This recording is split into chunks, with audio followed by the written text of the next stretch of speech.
School की घंटी ton ton बजते ही नील, साहिल और दीप्ति फाटक से भागते हुए निकले। उनके बैग उछलते कूदते पीठ पर लटक रहे थे। सूरज चमक रहा था, जैसे कह रहा हो अब तो छुट्टियां शुरू।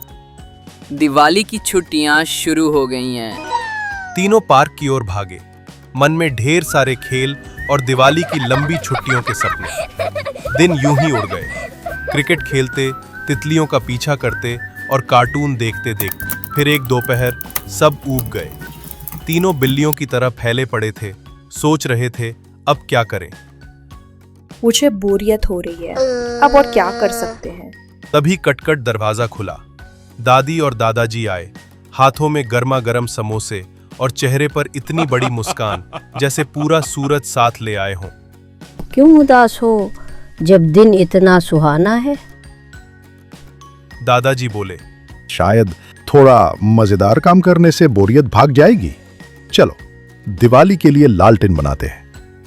दादी ने कहा, और हाँ, रंग बिरंगे कार्ड और दिए भी सजाएंगे। तीनों की आंखों में चमक आ गई।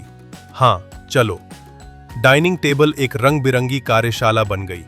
कहीं कैंची चकचक कर रही थी, कहीं रंग घुम घुम कर फैल रहे थे और हर थोड़ी देर में हंसी के ठहाके गूंज रहे थे।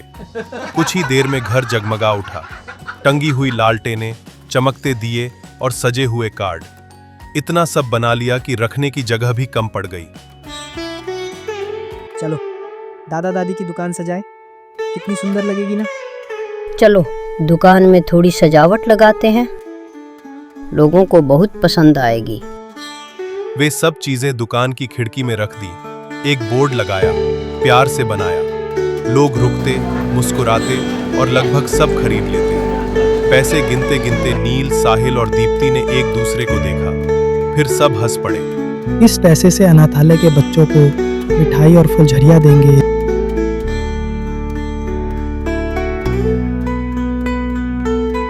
दिवाली की सुबह वे अनाथालय पहुंचे, बाहों में ढेर सारे उपहार लिए हुए। चारों ओर लालटेनें, दियों की रोशनी, संगीत और बच्चों की हंसी थी।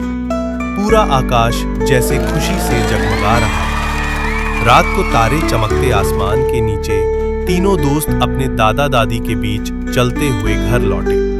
दिल उतने हल्के और खुश थे जितनी हल्की शाम को जलाई गई चिंगारियां।